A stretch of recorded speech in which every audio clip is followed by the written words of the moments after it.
J'ai toujours rêvé de faire des vidéos avec une bibliothèque, comme celle-là en arrière-plan. Parce que les gens qui font des vidéos avec des bibliothèques derrière eux, ça donne un côté un peu sérieux, tu sais, un peu professionnel. Et tu fais le rapprochement dans ta tête, tu te dis si le mec a lu tous ces bouquins, c'est quelque part il doit être intelligent. Tu vois. Bon, là en l'occurrence, ce sont des livres en polonais. Moi, je parle pas un mot de polonais, bon, je baragouine 2-3 mots à droite à gauche, mais je vais pas te la faire à l'envers, je les ai pas lus les bouquins. Mais c'était un genre de fantasme que j'avais, voilà, de faire une vidéo avec une bibliothèque dans le fond. Quand tu as des fantasmes aussi accessibles que celui-ci, soit dit en passant, faut se faire plaisir, hein, faut foncer, faut pas hésiter. Puis j'ai mis la petite chemise, comme tu peux le voir également, pour renforcer ce côté sérieux, pour jouer le jeu à fond. Chacun ses délires. Bref, dans cette vidéo, on va parler de pourquoi est-ce que tu ne passes pas à l'action pour tes projets. Pourquoi est-ce que tu ne lances pas ce projet, que ce soit un projet entrepreneurial, que ce soit un projet de voyage, un projet personnel, peu importe, mais pourquoi est-ce que ce projet que tu as dans la tête et qui te tient à cœur et auquel tu penses peut-être depuis des semaines, des mois, peut-être même des années, pourquoi est-ce que tu ne le lances pas? Qu'est-ce qui te bloque? Tu sais, on a tous des projets comme ça, des trucs vraiment qu'on sent qu'on doit faire ce truc, mais on n'arrive pas à passer à l'action. Il y a toujours un truc qui nous bloque. Soit c'est pas le bon moment. C'est pas le bon moment, que ce soit personnellement, on se dit regarde, faut d'abord que je fasse ça et ensuite je pourrais lancer ce projet-là, ou bien regarde, j'ai ces problèmes-là à régler avant de pouvoir lancer ce projet, ou bien regarde, il y a toujours un truc qui fait que c'est pas le bon moment personnellement, ou bien c'est pas le bon moment professionnellement, c'est-à-dire que par exemple si c'est un projet entrepreneurial, bah, tu peux te dire aussi que en termes de marché, voilà, le marché est pas prêt, c'est pas le bon moment de lancer ce projet maintenant, etc. Tu vois, il y a toujours un truc qui fait que c'est pas le bon moment, ou bien tu te sens pas prêt personnellement, c'est-à-dire que tu as l'impression que tu dois encore apprendre plus de choses, bouffer encore plus d'informations, te former encore davantage avant de pouvoir te lancer, ou bien alors tu es trop perfectionniste aussi, et c'est le cas d'énormément de gens, c'est-à-dire que tu veux à tout prix que ton projet soit dessiné au petit trait, à la petite truc prêt avant de pouvoir le lancer, tu vois, tu veux que tout soit parfait avant de te lancer, et finalement toutes ces excuses, parce que ce sont que des excuses finalement, toutes ces choses qui t'empêchent, qui te bloquent et qui t'empêchent de passer à l'action, elles sont toutes reliées à un élément central qui est la peur. On en a déjà souvent parlé de ça. Toutes ces excuses finalement, que ce soit le fait de surrationaliser, le fait d'être trop perfectionniste, etc., etc., tout ça c'est juste une manifestation de la peur qu'on a à l'intérieur, la peur qui est générée par la perspective de l'inconfort qu'on va ressentir si on passe à l'action, si on met en place ce projet. Et cet inconfort, il est de différents types. Il y a différents inconforts dont on peut avoir peur. C'est-à-dire qu'on peut avoir peur, par exemple, de l'embarras. Comment est-ce qu'on pourrait être embarrassé en lançant ce projet? De plein de façons. Par exemple, le fait de passer par une phase de ton projet au tout début où personne ne te connaît, où tu es encore tout petit, où tu crées, je sais pas, par exemple, je te parle de mon exemple, mais c'est pareil dans tous les projets, où tu crées des choses, des vidéos, du contenu, etc.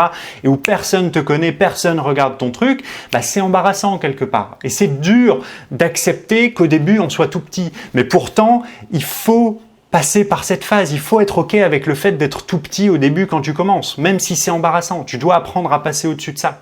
Tu dois apprendre à accepter ce truc et à voir ça comme une phase. Tu dois vraiment voir ton projet en phase et te dire, cette phase, c'est juste une étape vers la phase d'après. Mais je peux pas atteindre la phase d'après sans passer par cette phase-là. Il n'y a pas de raccourci possible. Je peux pas sauter de la phase 0 à la phase connu, successful, mon projet marche. Je suis obligé de passer par cette traversée du désert où c'est embarrassant parce que oui, personne te connaît, oui, tu travailles beaucoup pour peu de résultats et oui, pour l'ego, c'est difficile à ce moment-là. Mais c'est à ce moment-là qu'il faut être capable de mettre ton ego de côté pour agir malgré tout. Il faut devenir OK à tout prix avec cette idée d'être petit et d'être mauvais dans ce qu'on fait au début, il faut être OK avec ça. Et le problème, c'est que très souvent, on se compare à des gens qui sont déjà dans le game depuis des années et des années et des années. On se compare à des gens qui ont commencé il y a parfois 5, 10 ans. On se compare à des gens qui sont en train d'écrire le dernier chapitre de leur livre et qui sont même en train de commencer le livre d'après, alors que toi, tu es à peine en train d'écrire les premières lignes.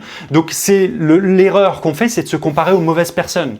Ne te compare pas aux mauvaises personnes, compare-toi à toi-même, essaye d'être meilleur tous les jours et accepte de passer par cette phase où il n'y a personne qui te connaît ou c'est difficile. Je veux dire, quand j'ai commencé à faire des vidéos, putain, oui, c'était dur, quoi. Oui, pendant des mois, il n'y a personne qui les regardait, mes vidéos. Oui, pendant des mois, à part ma mère qui mettait des likes sous les vidéos et moi aussi, soit dit en passant, eh ben, il n'y a personne qui me donnait de feedback, il n'y a personne qui me disait c'est bien, c'est pas bien ce que tu fais. Oui, tu es dans ce flou artistique et oui, à ce moment-là, l'ego en prend un coup. Mais c'est une phase nécessaire, obligatoire, par laquelle il faut passer.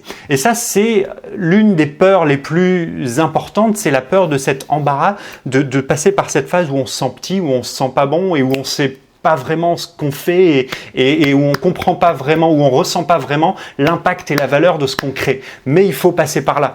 Ensuite, tu peux avoir aussi peur, et ça, c'est probablement la plus grosse peur, la deuxième peut-être plus grosse peur, de pas être compris par les gens qui t'entourent, par ton entourage, etc. Que les gens ne comprennent pas ce que tu fais. Et c'est tout à fait normal parce que dès le moment où tu crées quelque chose de nouveau, dès le moment où tu sors de ta tête pour mettre en exécution ce qu'il y a dans ta tête à toi, les gens autour de toi ne sont pas dans ta tête. Et dès le moment où tu fais ça, tu fais quelque chose de différent de la moyenne des gens, et faire quelque chose de différent de la moyenne des gens, c'est quelque chose qui demande du courage. Ça demande du courage d'agir différemment de ce que fait tout le monde autour de toi. Ça demande du courage de te lancer dans quelque chose que tu n'as jamais vu personne autour de toi faire avant toi. Tout ça, ça demande du courage. Et c'est pour ça que la majorité des gens ne le fait pas, parce que ça fait peur, et qu'il faut du courage pour dépasser cette peur. Ensuite, tu as aussi la peur, évidemment, d'échouer, la peur de ne pas être à la hauteur, la peur de te lancer, de t'investir dans quelque chose et que finalement, à la fin, ça ne marche pas, que tu aies fait tout ça pour rien. Et tu as peur à ce moment-là de comment est-ce que toi, déjà, tu vas te sentir si tu te donnes à fond sur un truc et que finalement ça ne fonctionne pas, tu as peur de cette déception, de cette frustration peut-être, encore une fois, ton ego qui va en prendre un coup tout simplement. Ça fait peur. Et puis tu as aussi peur du regard des autres sur toi qui n'a pas réussi à faire les choses. Et là, il faut faire un travail évidemment sur ta perception de l'échec, réussir à changer la façon dont tu vois les choses, te dire que un échec finalement, c'est juste un apprentissage, etc., etc. On a souvent parlé de ça, mais c'est une peur parmi tant d'autres. Tu peux avoir peur aussi d'être dépassé en fait par les événements, que ce soit juste trop gros, tu vois. Ça te semble trop gros ce projet que tu veux lancer.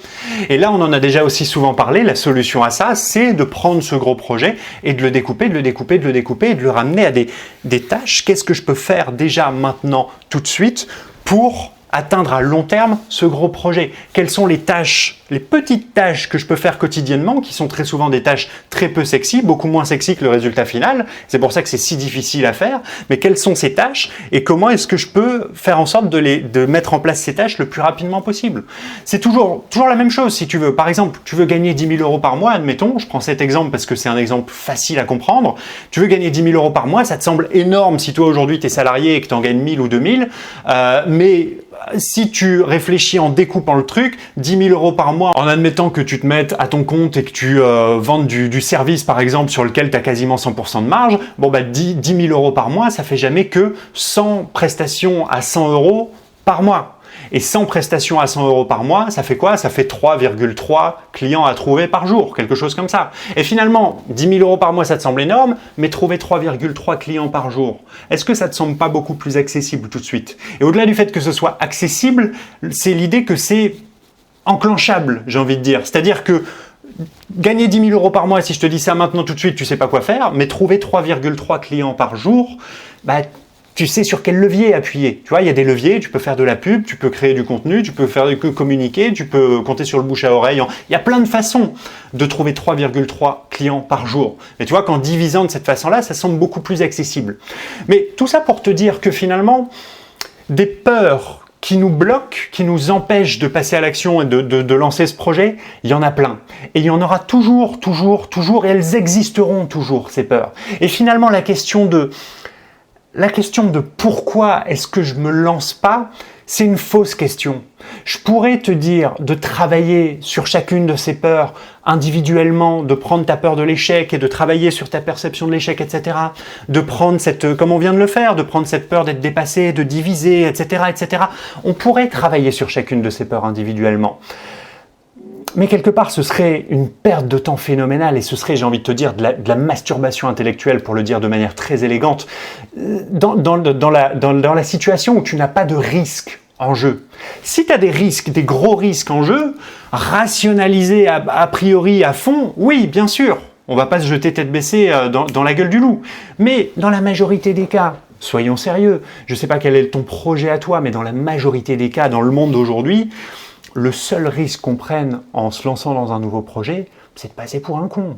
Autant dire qu'on ne prend pas de risque. Et donc, dans cette situation, rationaliser et essayer de comprendre le pourquoi du comment je passe à l'action, je passe pas à l'action, etc., c'est une perte de temps phénoménale. C'est compliquer quelque chose d'extrêmement simple, d'aussi simple que de passer à l'action. Parce que le fait de se faire violence et de passer à l'action malgré tout, ça résout tout. Ça coupe l'herbe sous le pied à toutes ces peurs. Pour deux raisons. La première raison, c'est que quand tu te forces à passer à l'action même si tu as peur, quand tu te forces à passer à l'action même si tu as peur, eh ben, tu te rends compte premièrement que c'est possible. Tu te rends compte que la peur, c'est pas quelque chose qui te paralyse. La peur n'a pas de matérialité, elle n'a pas d'existence physique. La peur ne met pas un mur entre toi et l'action que tu veux faire.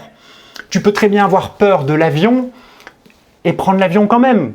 Tu peux très bien avoir peur des araignées et toucher une araignée quand même. Je te dis pas que c'est facile, mais la peur n'a pas de matérialité, elle ne te bloque pas, elle n'est pas paralysante si tu veux. Et c'est en le faisant que tu vas te rendre compte que tiens, ça me faisait flipper, mais je l'ai fait quand même. Donc je suis capable de le faire. Et plus tu vas le faire, plus tu vas développer cette compétence à faire les choses même si tu as peur. C'est la première raison. Et la deuxième raison, c'est que en passant à l'action, tu rentres dans le concret. Au lieu de passer des mois dans ta tête à faire des hypothèses, des suggestions, des suppositions, à essayer de t'imaginer ce que va être l'avenir, en passant à l'action, tu crées l'avenir et tu prends des vraies informations, tu prends des vrais feedbacks. Tu n'es pas là en train de te dire, tiens, si je lance ça un jour, ça va marcher ou pas. Non, tu lances ça et tu vois si ça marche ou pas. Et après, tu peux t'ajuster. Il faut à tout prix que tu sortes de ta tête le plus rapidement possible. Et j'ai presque envie de secouer la caméra en disant ça tellement j'ai de gens, que ce soit en coaching ou que ce soit des gens qui m'envoient des messages, etc., qui pensent qu'ils ont besoin de plus d'informations, ils pensent qu'il leur manque quelque chose. Mais la vérité, c'est que tu n'as pas besoin de te remplir plus la tête très souvent. Tu as juste besoin de sortir de ta tête et de te confronter au monde réel. Et ça, tu peux voir tous les coachs du monde, tu peux lire tous les livres du monde, regarder toutes les vidéos du monde.